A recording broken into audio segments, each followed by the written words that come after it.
All right, rookies. Look, you know how much we like our theme park music here on UUOP. Well, we're going to talk to Andy Garfield, the composer behind the music for Men in Black Alien Attack and Halloween Horror Nights 29's Marathon of Mayhem. You are listening to episode 400 of the unofficial Universal Orlando podcast. So let the mayhem begin.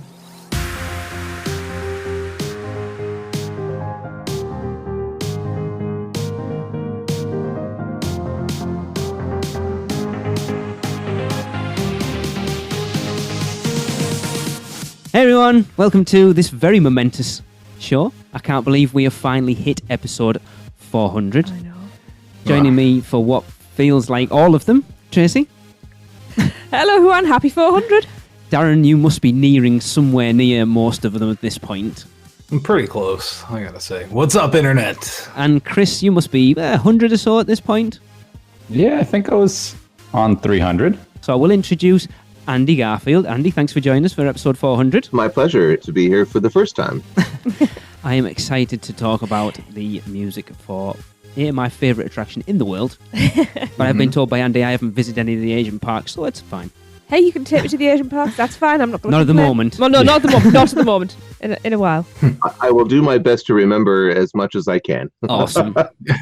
Well, before we get into talking about your work for Universal Orlando, can you give our listeners a brief history of yourself, how you got into creating music and working in the themed entertainment industry? Sure. Well, I grew up in Anaheim, California, not too far from Disneyland, and I spent my summers pretty much at Disneyland when I was growing up. So I was always into Disneyland and, had a really good education about, quality themed entertainment just by default. I was really into animation and music as a kid. And eventually I chose music and I went and studied at USC, the University of Southern California here in Los Angeles with Buddy Baker, who you may know from Haunted Mansion fame and others, World's Fair music and all that kind of stuff. He had just started a film and television scoring program there at USC. And I went to him and said, I want to do music for theme parks. And he was thrilled. So I went to USC, studied with Buddy. I worked at Disney Imagineering while I was in school for what at the time was called the audio video department. So I did a lot of film and television, video games, and my first theme park attraction that I worked on by myself was the Men in Black Alien Attack with Dave Cobb. Awesome. Wow. And so I've just been doing theme park stuff ever since. I always half-jokingly said that I was only doing film and television projects between theme park projects. Now, Andy, I've told you before we started recording that Men in Black is my favourite attraction anyway. I have ridden it more than any other ride in the world at this point, and it has become a staple of any podcast meet that we have out in Orlando. I think we've had 2 little mini meets, and then we had a major meet last year, the weekend event, and a Men in Black challenge has been part of every one of those meets because it's just become just such part of us, I think, at this point. Yeah, definitely. So just talking about the attraction as a whole is something we absolutely adore. So let's get back to the beginning. I know you said you're going to struggle to remember some of this because it was quite a while ago. Can you remember how you were approached first to sort of from the Universal team and what sort of pointers you were given as far as what music they wanted you to create for the attraction? Sure, it's kind of an interesting story. I had been friends with Dave Cobb already for 4 or 5 years at that point in 1999 when I was brought on board. I was 25 years old and had done a bunch of video games, and I had done an animated series for Fox Kids called Bad Dog. And since I'd already also one of the video games, the very first video game I did was Goosebumps Escape from Horrorland for DreamWorks games. And I had, met Steven Spielberg as a result of that game. So Dave, as you know, was the creative director of the attraction, and they'd gotten pretty far down the road when Universal realized that they had long assumed that they could just use the music from the movie in the attraction, and then they got pretty far down the road until they realized that they couldn't because it was so expensive to license that music, and even to re-record the music would be prohibitively expensive, especially since they were way over budget in every other way, and they were looking for ways to cut the budget. So Dave called me up and said, hey, do you want to do the music for this attraction? We have almost no money. And I'm like, That's my specialty. But no, I was thrilled. And even though I was very young and I'd never worked on a theme park attraction by myself, it was a big risk for them, on paper, to have this 25-year-old kid score this, $80 million attraction. But like I said, there was all kinds of plausible deniability that Dave Cobb pitched me with. Right. Number one, it was essentially a video game that you rode. And I had done a bunch of video games, including a video game for Steven Spielberg, who was the executive producer of the attraction. Awesome. So, there was all kinds of, good reasons that they could trust me because, of this, very tenuous relationship that I had with Spielberg and his team and the video game industry. So, of course, I think I did some demos. I probably did of like what direction the music for the actual ride could go. But what's funny is that I remember the bulk of my work being post-scoring the pre-show videos. There were 4 or 5 pre-show videos that were, a few minutes each. And compared to the actual length of music, the amount of music in the actual attraction on the ride itself, I mean, the pre-shows were, probably 60-70% of the actual music that I wrote for the attraction. Oh. Because, the ride's only like 5.5 minutes long at that. And the scenes, the music, like the loops are probably only 30 seconds. Every other scene is a loop and a trigger. Right. So the triggers are only 10-15 seconds, and then the loops are maybe 20 or 30 seconds. So there's about 4 or 5 minutes of music on the actual ride itself, or less. I know Darren and I were talking about it earlier, and it's like listening to the soundtrack that you sent us. We were like, I don't recognize half of that music, and it's because usually when we're on the ride, we're too busy trying to shoot things than listening to what's going on. Yeah. Right. And but it's like you said, the pre-show score is the thing that Yeah, it's like ingrained in your mind. Yeah. And you know what? I don't know. I'm sure you guys and a lot of your listeners watched our show last week with Dave Cobb on the actual anniversary, where we talked about the song Universe and You, which originally was not part of the plan at all. After I'd done a fair amount of the work, probably all the pre-show music, I went down to Florida in January of 2000 and visited the attraction with Dave for a few days, and we were walking the track. This was actually the day before they started cycling the vehicles. We walked the track, and we came around the corner into the unload of the Universe and You attraction, in quotes. I was like, oh man, we got to have the song. There's got to be that World's Fair, It's a Small World Universe and You song. And Dave's like, we just don't have any more money. I'm like, that doesn't matter anymore. We got to have the song. I mean, I'm not going to give you a change order, when I know there's no more money, but like the attraction needs the song. We got to do the song. And he's just like, all right, as long as you don't mind doing it and, absorbing any recording costs and blah, blah, blah. And I'm just like, sure. And so he and Tim Bernardi was the document controller for the attraction. And he and Dave went across the street to the beer bar and wrote the lyrics in like 30 minutes. They were like, this is what it is. Just like it wrote itself. And then the music similarly sort of wrote itself. I knew exactly what it needed to be. Needed to be an homage to the Sherman Brothers and Buddy Baker. And it all came together really, really quickly. And we recorded at my friend Debbie Lurie's apartment down in the Fairfax district of Los Angeles with just 4 or 5 of us singing all the parts. Wow. And that's what's playing there today, or not today, but when it's operating. Yeah. Played for 20 years. Wow. So Andy, like you were saying, the ride itself is based around a fictional science tour of World Expo called The Universe and You. Real quick, we're going to play a little clip from the main theme that you created that we just spoke about. Should we be frightened? Should we be scared? Why take a chance? Let's all be prepared. So much to learn and so much to see. A galaxy destined for you and for me. And in the better tomorrow, and when we leave this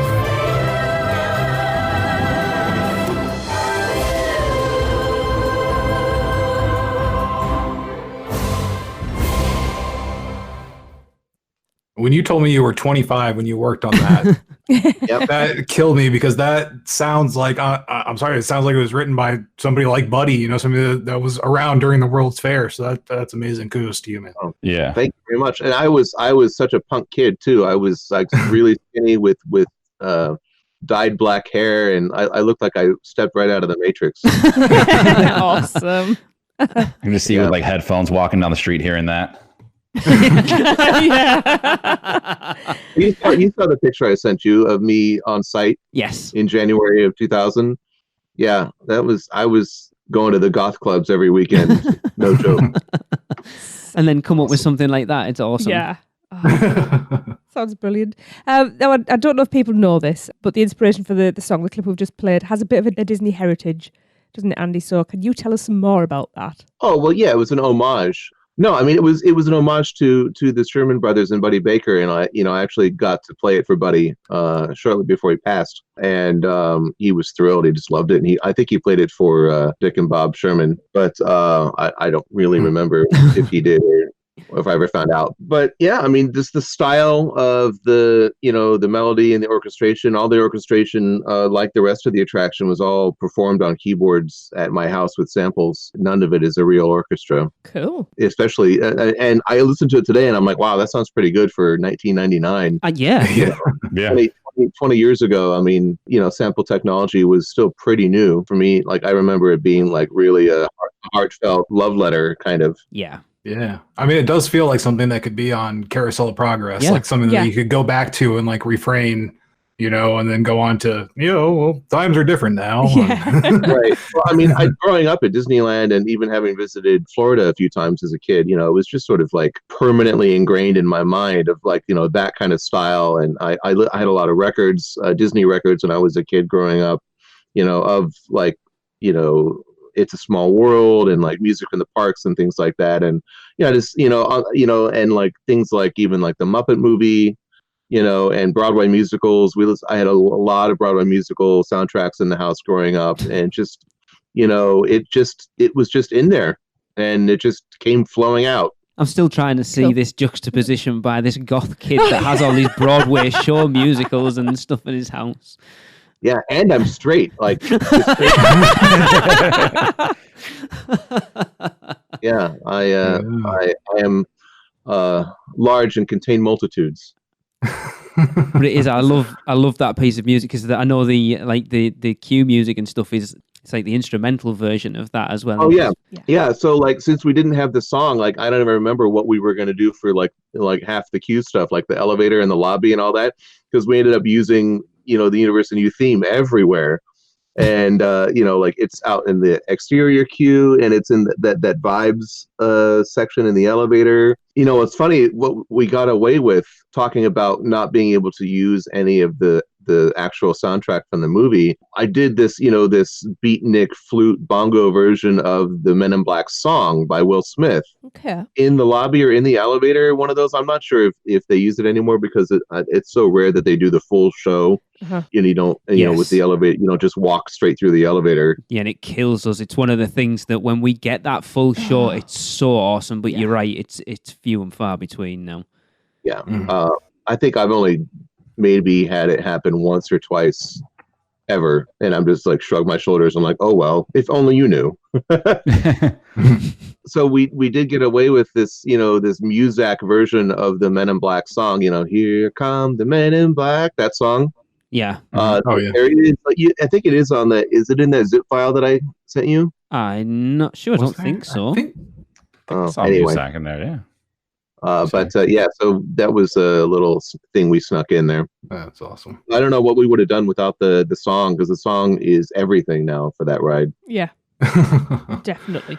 Yeah. Now, before you reach the final version of the music, when you're in the process like that, specifically with Universe and You, did you have any compositions that like you weren't happy with, or Universe wasn't happy with? It sounds like you guys just came together in a night, like you said, and it happened. Yeah, it was funny too. I have a memory of like I said, I post-scored means I was sent videotapes, like actual VHS cassettes of the pre-shows, and then they were striped with time code, and then I would score. I literally had a VCR, and and then my computer would chase the time code signal from the tape, and that's how I would score the videos. Now, that's how I did TV for a long time until computers became fast enough and had enough memory to play video files. And then there was months between finishing the pre-shows and the actual ride music. And I remember Dave Cobb called me up one day. He's like, so we kind of need the music now for the ride. I'm like, oh, okay. Yeah, so it's almost done. And then I think over a long weekend, I did most of it for the ride. Nice. Wow. Because like I said, there's not a lot of music on the actual ride itself. I mean, it's just, and a lot of it, I don't know how granular and nerdy you guys want to get, but I mean, the main sample library that I used for the ride was this old library called Flash Tracks, TRAKZ, I think. And it was this trip hop propeller headish sample library, which is a bunch of weird percussion loops, you know, that's the really fast, like kind of stuff that, you know, emblematic of trip hop. So it was that and another sample library called Distorted Reality with a bunch of other weird percussion loops. And that's most of it until you get to, like, you know, some of the more cinematic sounding stings like the ambush and New York Street and the big bug at the end. But all that, the load music and all the other, like, hit the streets section is all that a lot of that is that Flash Tracks trip hop library. Nice. And it was all done on I had a whole bunch of Akai S5000 samplers and a Roland JV 1080 synthesizer, and that's about it. Nice. Wow. Cool. You would not listening to it. You would not think that. No. It sounds like now I have huge production. And now I have, you know, terabytes of samples, and I've got, you know, more RAM than, you know, that computer had in I don't know. It's I probably had like a 500 megabyte hard drive. Yeah. I thought it was massive. It's such a testament, though, isn't it, when you think that your first theme park attraction that you got to score on your own is something that's been around for 20 years at this point, and especially when you look at Universal Orlando, how quickly they replace their attractions, the fact that it's still there. Do not jinx it. No, because I've said before, if they ever rip it out, I'm never going again. Okay. I don't think they would tear it out unless they had a really good reason. You know, the GSATs are so high. It's still one of the highest scoring attractions, you know, no pun intended, in the park. You know, people love it. I mean, it's just, you know, one of those evergreen attractions that, you know, just, you know, have a broad appeal. Like Dave said, you know, like everybody from little kids to great grandma can go on the ride and, you know, have a good time. And you don't even have to have seen the movie. It's kind of like the Waterworld Spectacular. You know, no one's seen the movie, but it doesn't matter. Exactly. It's it is my favourite attraction. I ride it. The way that it speaks to the fact that I am a very competitive person. We're a very competitive family. Yes, actually. we are. Why is it your favorite attraction? What about it, besides the music, obviously? It is something that I can ride over and over again. And because it's not, I think mainly it's because it's, I mean, I love the films anyway. I'm a big fan of those films. Even the new one wasn't too bad, to be honest. It's because not it's the not game part about it. Yeah, because I it's think not it's a big thing. Because it's not a passive attraction. It is different every time you ride it. Whereas theme park attractions, when you ride over and over and over again, they can become still a little bit. Whereas that doesn't. Let me be honest, it desperately needs some TLC because a lot of the guns, Darren always gets the gun that doesn't work. Of course. I now recognize the gun that doesn't work. Because even to the point where a lot of the guns we noticed when we were over in February, that a lot of the silver paint scratched off, and it really does need some TLC. I'd love Universal to turn around and go, do you know what? This is that well-loved attraction. Here's $10 million. Let's go and bring it up to 2020 standard. I don't know whether $10 million is a lot of money for an attraction or whatever, but I was going to say, well, give me $10 million. I'll see how far that goes. You know, it wouldn't take that much to do that. I mean, I work a lot with the Belgian company Alterface and their technology for interactive rides like that. You know, with the guns and the targets, the targeting system that they have. It would be well under $500,000 to completely replace the targeting system in that ride and make it infrared. and then you wouldn't then you would be mapping the space rather than actually shooting those little round light sensors. Yeah. All right, crowdfunding time. Yeah. It would dramatically increase the playing area, where you could have way more targets and all that kind of stuff, and then just like you said, the TLC, it would cost quite a bit to replace all the guns. Yeah. Or weapons. We can't say guns. The weapons. Sorry. Yes. Oh, another fun fact that I just remembered: the Doofus and Do Right safety video. I did that months after the ride opened. Wow. If I recall, it was way late in the game, and I was working at the time for James Cameron, the director. We were doing this crazy website where he was going to go and broadcast live from the Titanic and all kinds of stuff, and it ended up not happening. But I was actually recording. I actually scored the safety video in his office. Wow. That's cool. Not Isn't his that office, just- but like in the building that we had. Yeah. Whoa. Okay. But yeah, I mean, I think it was after the ride opened, but it was a while later. I love those pre-show videos.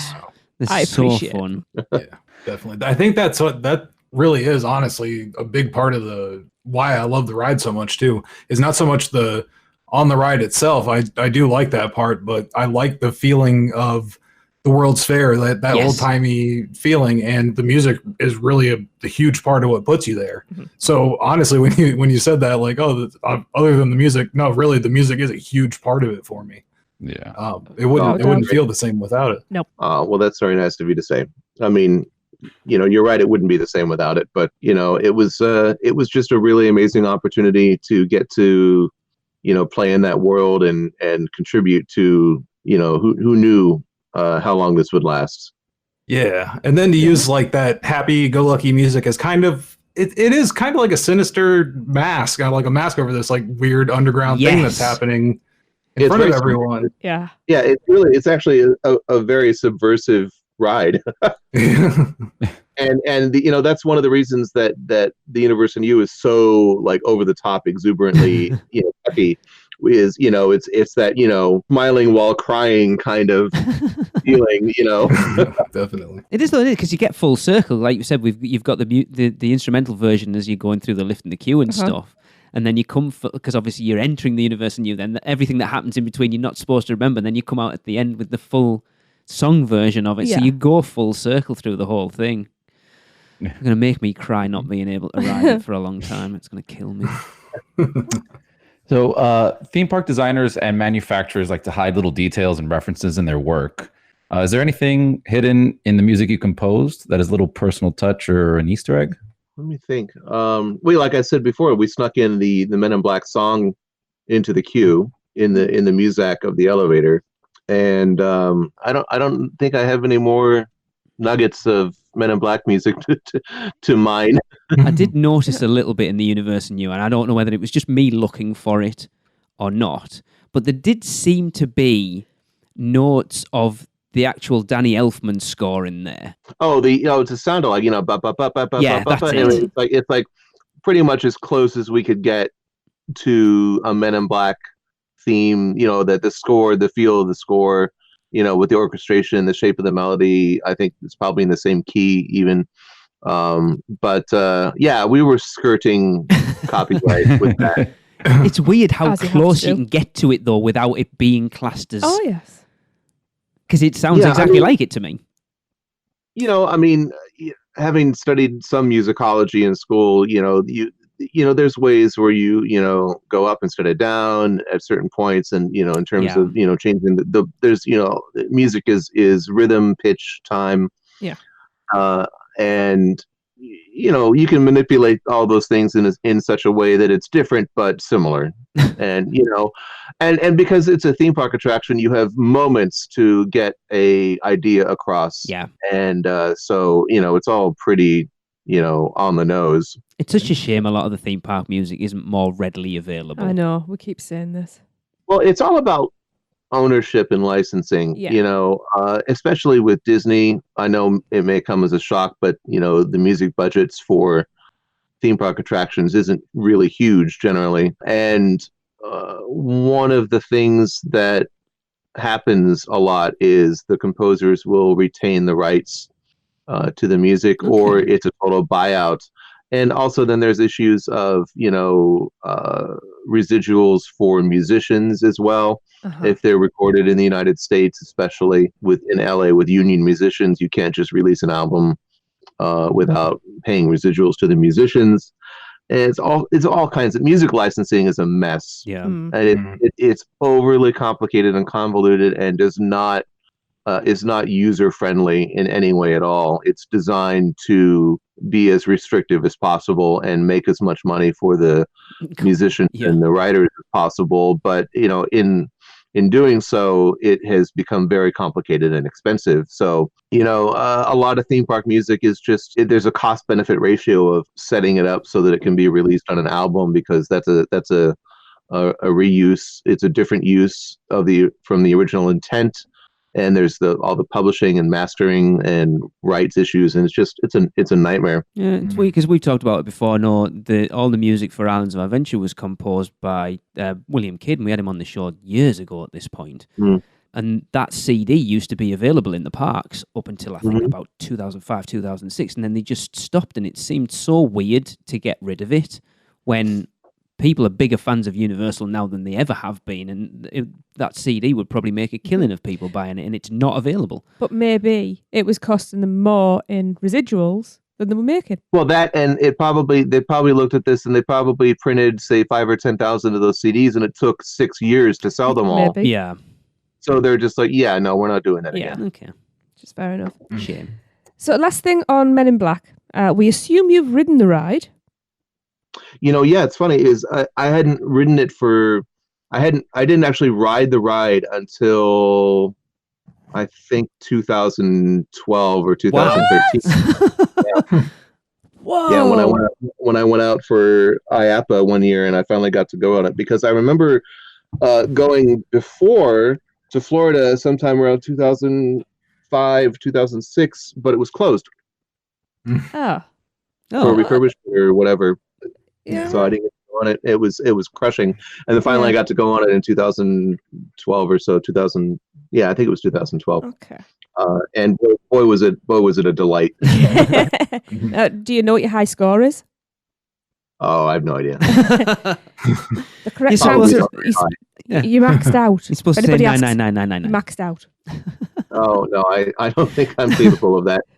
We won't tell. Just doesn't everybody listening. We won't tell anybody. I've probably only ridden. I've ridden the ride quite a lot since, because I go to IAPA every year. Yeah. IAPA is the trade show down there that we have for all of us carny folk. I've probably ridden it 20 or 30 times now.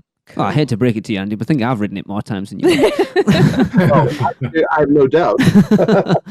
We don't do anything else when we're there, to be fair. No, in fair, we don't a lot of the time. I think when we came out in October last year for a week, and it was the ride we rode the most again. We did it 9 times in a row. I think in 2005 when we came over, we just literally got on, got off, got on, got off, got on, got off. I would like to point out that was pre-children. It was. Yeah. And it gets to the point where they're just like, just come around here. It's just you easy. don't have to go all the way through the line again. It's just an easy one again, especially when your bag's already in the locker. It's fine.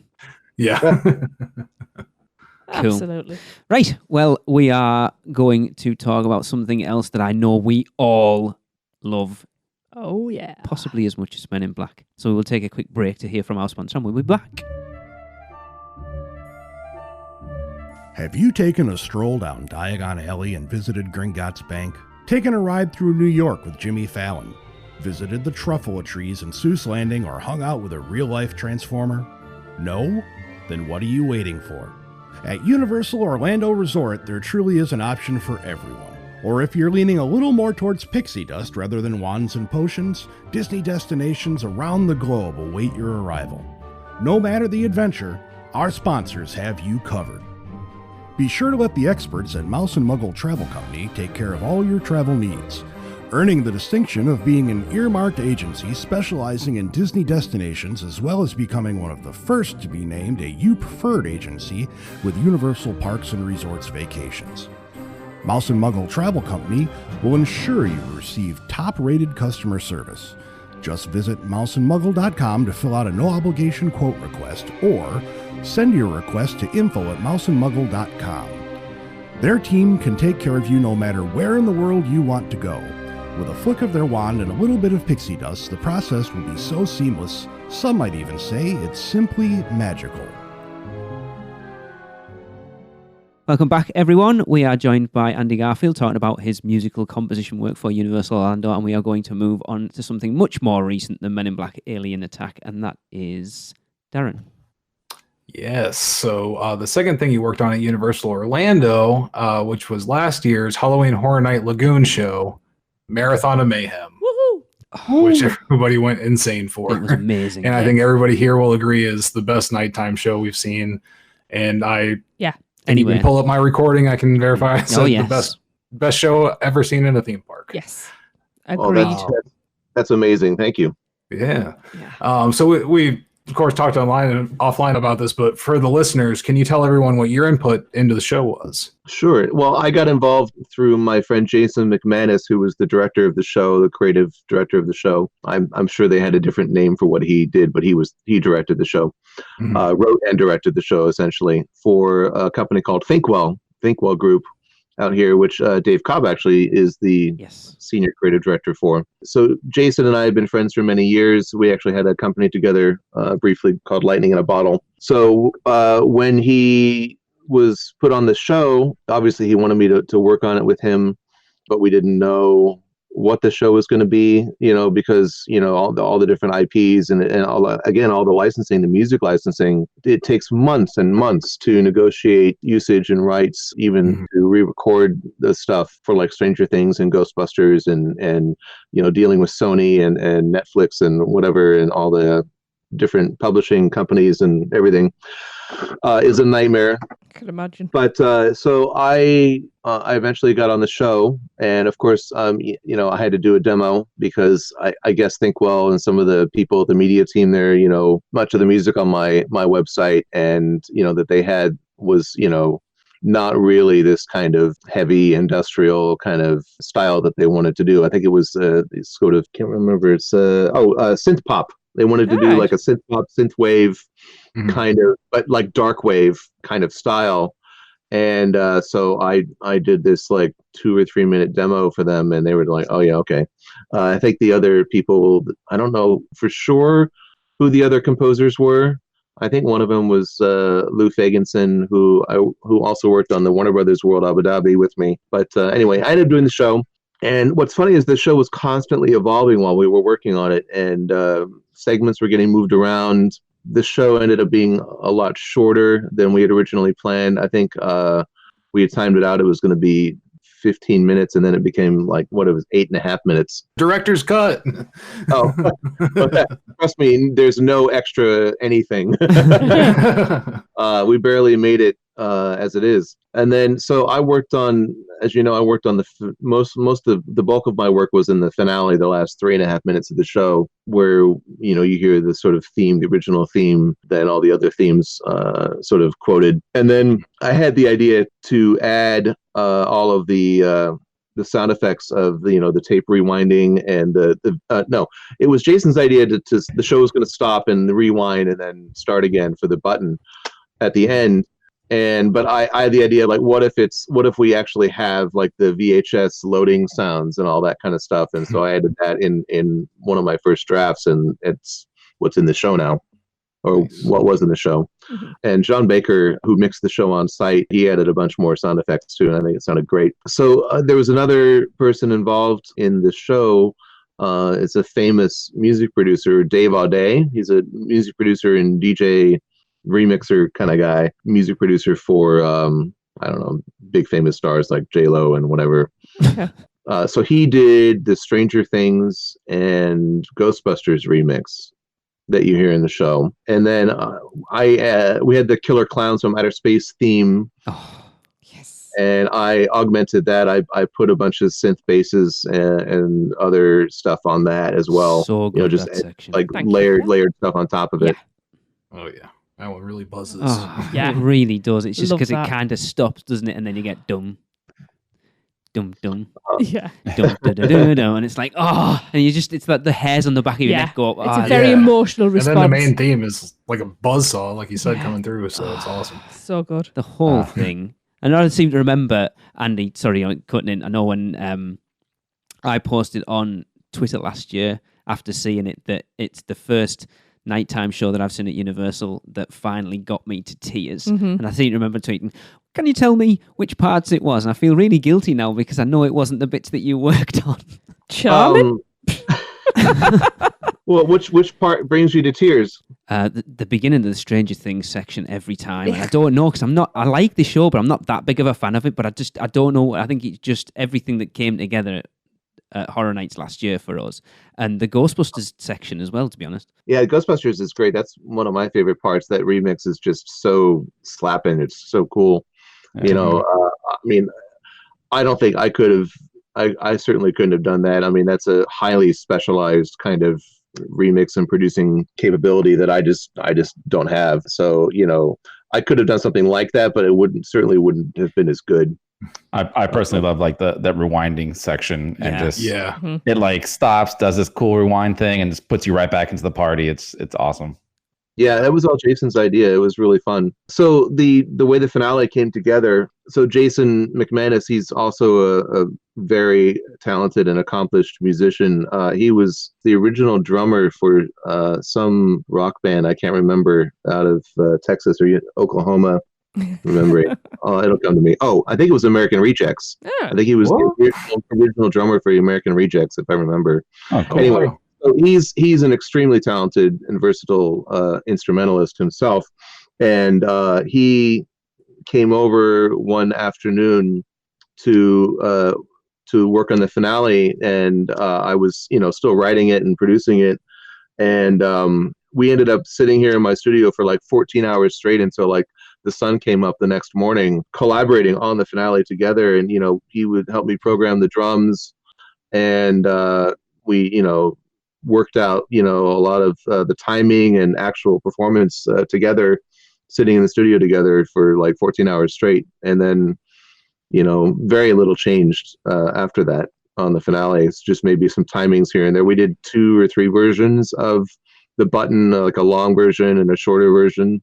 I forget which one we used. I think it was the longer version for the very end after the rewind section. because you kind of get to that point where you think it's over, Yeah. but it's not.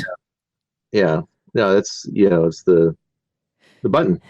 Yeah. Now, if for you guys listening, if you never visited Horror Nights last year, first of all, what's wrong with you? Yes. Yes. Second of all, You missed. here is a quick section of the finale. Tracy, I picked this. I said I picked this very specifically for you because I know there's one section of it that you absolutely adore. Okay.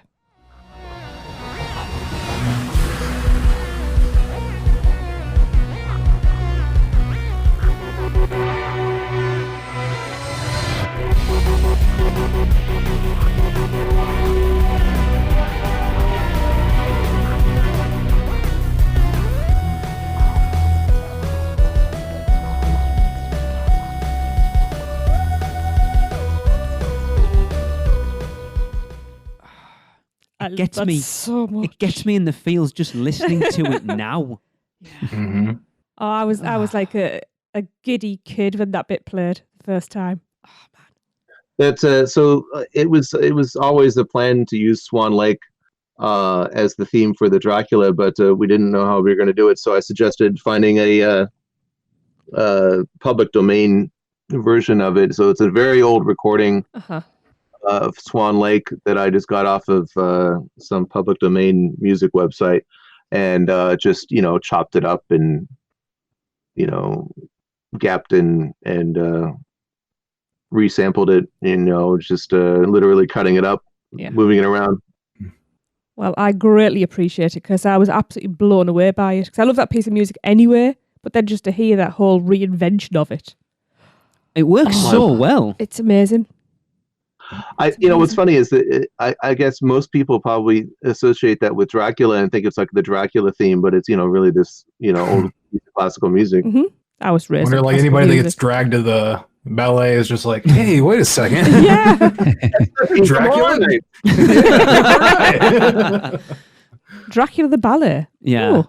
I say I've listened to that so much because Attractions Magazine's video of the show is on there, and I have listened to the crap out of it since we came back from Horror Nights last year. And then Andy, you sent Yeah, us that good deal. clip. You sent us that clip this weekend, and I've listened to it a lot and picked out. I never noticed the little Killer Clowns riff in it before. Seriously. Like the doot. Yeah. I've never noticed that. Then there's like a whole Ghostbusters section in there that I've never noticed Calls before. himself a fan. I think because it's a nice, clean recording, and I'm not watching it; I'm just listening to it. I would just like to point out that everybody's had this shared with them, except for me. You wouldn't listen to you too. I love that Killer Clowns riff. That that's my favorite part Yeah. because it's Just so it's energetic. so crunchy and Yeah. and dramatic, and I really wanted to feature that because it's the best part of the Killer Clown song by Yeah. far. Yeah, It encapsulates everything that is Killer Clowns just in that riff. It really does. Yeah. Just that Yep. energy and craziness and yeah, that whole show was just awesome. I know.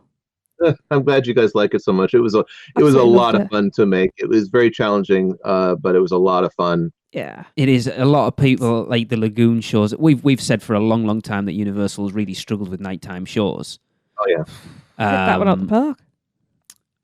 I still haven't seen the Hogwarts ones, and I said this. So we saw Marathon of Mayhem last October. We hadn't seen Cinematic Celebration, which obviously uses the same projections and lights and stuff. So we saw that in February. So saw Marathon of Mayhem first, and then saw Cinematic Celebration second. And I went, yeah, Marathon of Mayhem was way better than that. I sat there, I stood watching Cinematic Celebration going, this is pants. I just want to be watching. Pants, I've heard that in a I just long want to be time. watching Marathon of Mayhem at this point because it's far better. As the kids say, it just don't hit the same. I very nearly got to work on Cinematic Celebration too, but they gave it to Carl Johnson, and it's probably best too because Carl's a really, really good arranger and has a really good working relationship with the Seattle Symphony, where they recorded that up in Seattle. So I mean, it probably turned out as best as it could with Carl working on it. Yeah. Cool. I would like to hear the industrial remix of the ET theme. Interesting. Now, you mentioned earlier about how the show was created. Can you talk us through that process a little bit more, but from your point of view? From my point of view, well, for a show like this, the music comes first. Yeah. They put together a scratch track, which is, I think Jason put together the scratch track where it's all just existing pieces of music edited together to show creative intent and timing. And that's like I said, originally it was going to be much longer, and that scratch track was probably 15 minutes long, 10 or 15 minutes long. And so, there's a lot of discussion about that, creative discussion. And then we sort of worked backwards, starting with the finale, and then filled in the rest of the show with all the different segments. And, the show is made in lots of little pieces. I mean, when you stand and watch the show, it's like one long, hopefully it'll feel like one long narrative piece and not just a bunch of pieces. But really, the whole show is done in lots of different pieces. And finally, I mean, I don't even have a full version of the music for the show because, like I said, I didn't do all the music. But I did edit all the music that starts out. I think the music at the beginning of the show is from The Wolfman, the Benicio del Toro movie. All right. Okay. Yeah, I didn't write that. That was all edited. I think I did some augmentation of that as well. But then, then there's the creepy Circus Calliope stuff at the beginning of Killer Clowns. I, put that together. I performed that. But, it's all, we started with the finale and worked our way back from that, essentially. It would probably, I worked on it for probably, a month or so. I did several versions of the beginning of the finale until we settled on the one that is in the show now. Like I said, the Jason and I worked on for 14, 15 hours one night straight, just to finish it. And not because we were under some kind of time crunch, but just because, it was the flow. Yeah. As it were. And then, then later on, I added all the the sound effects for the rewind section and whatever.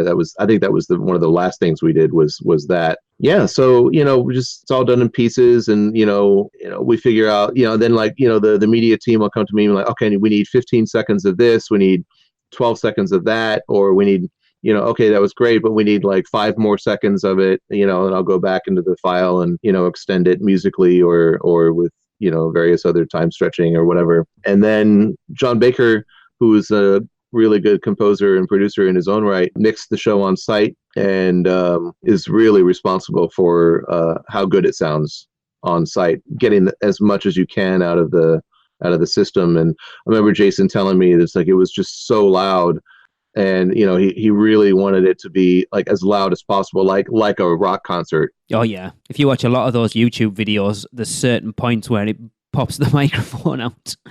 Yeah, I mean, well, when they were mixing it, it was way louder than it played to the public. Universal turned it way down, which is kind of a bummer. Mm. Oh yeah, but yeah, it's all done in a bunch of little pieces, and done and redone and massaged, and until, I mean, I think I was delivering sound effects and other things, little augmentations, like while they were mixing on site. Wow. I'd be in the studio and I'd get a call from Jason like, oh, we need this one thing. Can you send me this one thing? And I'm like, sure. Thanks to modern technology, I just pop it up on Dropbox and he pulls it down right there on site.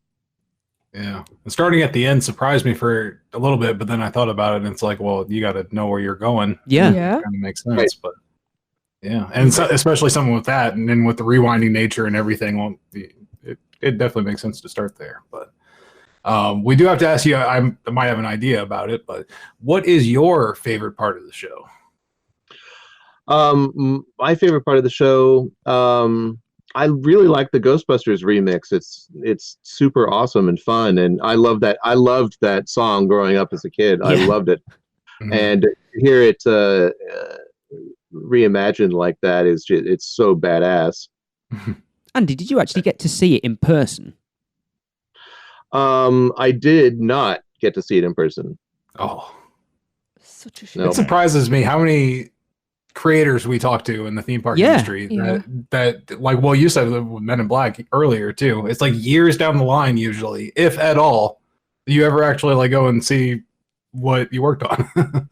Right. Well, it's the same too. Like, I did the very first Christmas music for Universal Studios Osaka in 2001 or 2001. It was like right after I did Men in Black. I did this Christmas music, and it was hugely popular for many years. And I never got to see or hear it in the park. And so many other rides that I've done. I did the Survivor ride at Paramount's Great America or wherever it was. I never got to go on that. And Lara Croft Tomb Raider Firefall, I never got to go on that. And like just tons of stuff, especially stuff in different countries. Yeah. And I wouldn't have gotten to see any of the Warner Brothers stuff, Warner Brothers World Abu Dhabi, but I just decided at my own expense to go out for the opening as like a vacation. And then of course, like within hours of being on the ground, I was immediately put to work. Like,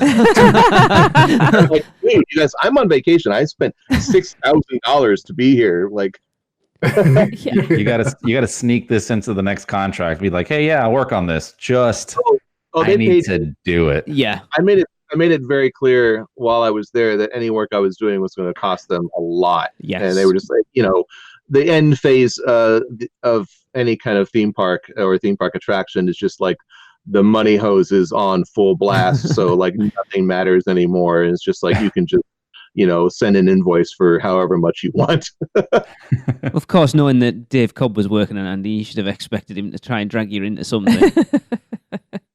Yeah. Well, no, it wasn't him. It was Ted King, who's the audio producer for the park, and we were still working on the Plaza show. Not to derail the conversation from Men in Black and Universal, but we did that poor Plaza show so many times, and I still don't even know how it ended up.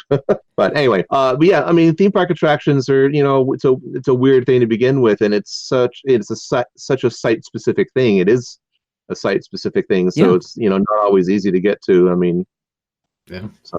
But I think kind of Darren, the way it's in, it's like surely it won't cost them that much just to fly you down to be able to see it once. Yeah, but like that's not really their responsibility. Yeah, I was like thinking about that too. It's like, It's a shame though, isn't it? I like know. In an everybody ideal that world. did anything, like the graphic, the guy that did the CGI for Fast and True. Yeah. Furious, Yeah. like send him down, and True. They wouldn't send him down. They saw him down and say, "Have you seen how bad this is?" it's to the point where like, all right, well, the whole park is full of free tickets now. When I went last year to IAPA, I was trying to figure out a way to go like a week or two early. So usually my friends and I will go on a Disney cruise the weekend before IAPA, but we didn't do that last year for a variety of reasons. And I was trying to figure out a way to go down early because IAPA was pretty early in November last year. It was like, I think it was the second week of November. And like Horror Nights went up until like it was 8 or 9 days before the show. Ugh. And I was thinking like, oh man, like if I could just figure out like, what am I going to do for a whole week in Orlando before IAPA, and it's like, obviously, there's a lot to do in Orlando, but like when I'm at the show, like we're going to the parks constantly and there's events there, and like it's not like even I can't spend 2 weeks in theme parks. But yeah, I almost got to see it, but I saw the cinematic celebration instead, and I thought it was fine. Yeah. It was fine. Goes back to what I was saying earlier as well about them not putting the music out for it. It's a shame that music isn't out there, or whether it would be nice if they sort of put the show on and got sort of full 4K video of it and put the music on it. Then, because like we said about Men in Black and stuff, and that music not being out there available, at least you could still go and ride the attraction and hear that music in the place it's supposed to be. But as far as Marathon of Mayhem from last year, that's it. It's gone. You won't hear it again in that park because they never repeat anything at Horror Nights. It's done. I mean, they could release the Men in Black music. I mean, they own it. There's no issues there. It's just a matter of the perceived demand. I mean, there's a very small but vocal minority of people such as yourself that love that music, and like I've said before, it's out there. You can if you are a big enough theme park music nerd, there's certain circles and certain forums and message boards and discords and stuff about that where people pass files around that they definitely shouldn't have. Okay. Yeah. We're very hopeful that the virus doesn't affect everything too much, and that Halloween Horror Nights 30 does go ahead, so that we get to experience it. And we really hope for another Lagoon show coming to the event this year and every year, because it's just it adds a crowd eater. It's a fantastic atmosphere. Yeah. And last year's was just such a great addition to the event. I know Darren mentioned it as being one of his favorite things in Horror Nights, period. And to us, I mean, we loved it. It was just such an awesome show. So we hope to see that every year. Mm-hmm. Yeah, I think that they would be foolish not to do that. Agreed. Yeah. Yeah, I think last year really stamped its place in Halloween Horror Definitely. Nights. Yeah, it's certainly, I mean, it's certainly very popular. People really loved it. I mean, I really enjoyed seeing all the stuff on Twitter and the message boards and comments on YouTube videos and things like that. It's what's funny is that after I finished the show, I was texting another friend of mine, and I said, I think that this is probably going to be the most popular thing I've written for a theme park. Maybe not the best, but certainly the most loved. Aside from Men in Black with you guys, but like never before has any of my work been so well received. Yeah, it really was. Well worth it too. Mm-hmm. Oh yeah, it was a lot of fun. And it was a lot of fun to work on, and I really hope that there is a Halloween Horror Nights this year. I hope that they figure out how to do that, and with or without social distancing, or who knows what the state of things will be in what is it, 5 months, 4 months? Yeah. But yeah, I can't imagine a Horror Nights in Orlando without a Marathon of Mayhem show. Absolutely. Yeah. Absolutely. That's for sure.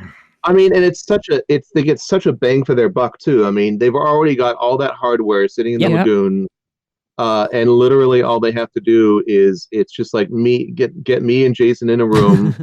we'll hammer out the music, and then it's literally just like 4 or 5 other people making the media and editing it all together. I mean, it's not as expensive as you would think it would be to do. Certainly for the cost benefit ratio that they get out of it. Well, This year, you can be like, everybody liked that last one quite a bit. I was going to say. Hopefully Universal sees this and goes, you know what? We're going to put this out on vinyl and then sell thousands of copies. I will buy 1,000 myself. Yeah, definitely. I wish they could, again, even just putting out the finale with the Stranger Things, Killer Clowns, and Ghostbusters music in it. I mean, that would be a whole different deal. And would just would cost, it probably would cost them hundreds of thousands of dollars in reuse fees and publishing. Yeah. Right. Damn. Yeah. It's just one of those things when you look at, like, music is such a big part of a lot of people's lives. It's so emotional. I mean, we came over, we hosted an event last year, and it was the best week of my life. Marathon of Mayhem, the music in that ended up being such a part of my memory from that week. What are you looking like that for, woman? Because it's like, our wedding wasn't part of it. Our wedding was crap. But that music... The best week of your life. Yeah. You realise we spent no time together. Well, that was the whole point. You can have the best few years of your life if you want. Welcome to the show. Look, I was making up for being stuck in a house with her for the next 3 months, however long it's going to be. Mom and dad are fighting. Yep. That's exactly what it is. And the two children just decide, and you just go, yeah. Okay. But yeah, that soundtrack for that show has just become such a part of the memory of that whole week, probably more than any other piece of music. Oh, that's great. Yeah, without a doubt. It's kind of funny, Lee, you mentioned before how, that happens and that song is never going to be, or that kind of show won't be played again in that exact format. Yeah. It's very similar to the overall event of Horror Nights, where it's, these houses are around for that year. That's it. They're gone. They may come back in a different incarnation, but it's not what you originally saw. It's very ephemeral. I mean, it's, I love art like that. I love site and place and time specific art and installations. One of the, you talk about superlatives, but one of the biggest regrets of my life is, do you remember the Banksy installation Dismaland? Yes. Oh, yes. Yeah. One of the biggest regrets of my life is that I didn't get to see that in person. And I actually had my finger on the trigger to buy a plane ticket to go out there and stand in line to maybe get to go. Yeah. And I decided that was pretty stupid, and I didn't do it. But it could have been a very expensive, very boring trip. Yes. Very, very easily. But man, I love the idea of just fleeting moments of art, especially in something as permanent as a theme park. Yeah. We've all been to the park so many times, and a lot of things never change, and there's some comfort in that. But then I also love a once in a lifetime kind of experience in a park. Except when you don't get to go all the time, and then they do a house that you really want to see, and then because you're not going that year, you're going to miss it. You're like, yeah. I don't know what that feels like. I have no idea. All right, Derek. Go to every house every year. I've started going to Horror Nights in Florida. I missed last year, and I remember a year or two ago, my friend Jason Depew and I, we flew out just to go to Horror Nights, and it got canceled by Hurricane Matthew the weekend we had tickets for. Oh, no. Oh. So, we had both flown down there just to basically go to Horror Nights because it's so much better there than in Hollywood. Yes. And we didn't even get to go. We didn't even get to go to any of the parks because everything closed for 2 days. Ouch. Wow. Oh, it sucks. Yeah, it really sucked. But going back real quick to the show, leaving there, I think everybody was, but man, just you'd leave that show and you'd just be buzzing, like concerts. The only times I ever felt like that really was I went to Rob Zombie's Hellbilly Deluxe tour. It was one of my first concerts I ever went to. When I left there, literally your ears are buzzing, your face is flush red. You're like, oh my gosh, what is this? Yeah, just the SPLs on your skin. Exactly, and I felt that for this, and like I said, theme park shows, I get into them, I like them, but nothing like this before. Yeah, agreed. So, yeah, it's a very universal show. That's one of the things Universal loved about it, is it's very, very edgy, very hardcore, and just totally balls to the wall, experience, that you wouldn't get pretty much at any other theme park. No. Yeah. Universal's brand is kind of the anti-Disney in a way. Yeah, very much. We had full reign to just go all the way. Yeah, it really became part of that weekend because we did the private RIP tour It was a soundtrack to our weekend. And there was like 12 of us close friends all watching it at midnight on a Sunday night in our area, and it holds such a special memory. Yeah, for sure. Yeah, it's like Disney has the kiss goodnight, and Universal has the slap to the face goodnight. Yes. Yeah, get out of here. I know which I prefer. Yes. The restaurants are closed. Go. Yeah. Hot fit goodnight. Awesome. Cool. Right, well, that is going to wrap up episode 400. Andy, it's been awesome to talk about So much has. two of our favourite things at the parks. My pleasure, and congratulations on 400 episodes. Thank you very much. Thank you. Thank you. Thank you. We are going to end the show with another Universal Is, but I Us? did ask Andy to do this one for Good. us. It's become a standard thing now when we ask our guests to do it. So, of course, if you want to be involved, all you've got to do is send us your answer to what Universal is in 3 words or less and send it to us at podcast@uuopodcast.com. And Andy, can you tell us what Universal is to you, please? Yeah, it's funny. Is when you asked me, I didn't even have to think about it. I just was just like, oh, that's what it is. And to me, in 3 words, Universal is my big break. Oh, Awesome. I like that. Thanks, everyone, and we will see you next week. Guess that wraps things up for another unofficial Universal Orlando podcast. You guys did all right. Follow us on Facebook, Instagram, Twitter, YouTube, and Pinterest, keyword UUO Podcast. Listen and subscribe to us on Apple Podcasts, Spotify, Google Podcasts, Stitcher, or anywhere podcasts are found. You can find our blog at uuopodcast.com. Send us your spews, which Lou gets your poo recordings, questions, or comments to podcast@uuopodcast.com. Check out our friends the Theme Park Duo and our awesome sponsors Mouse and Muggle Travel Company. So, until next time, don't give up your day job, say cheese, and see you later.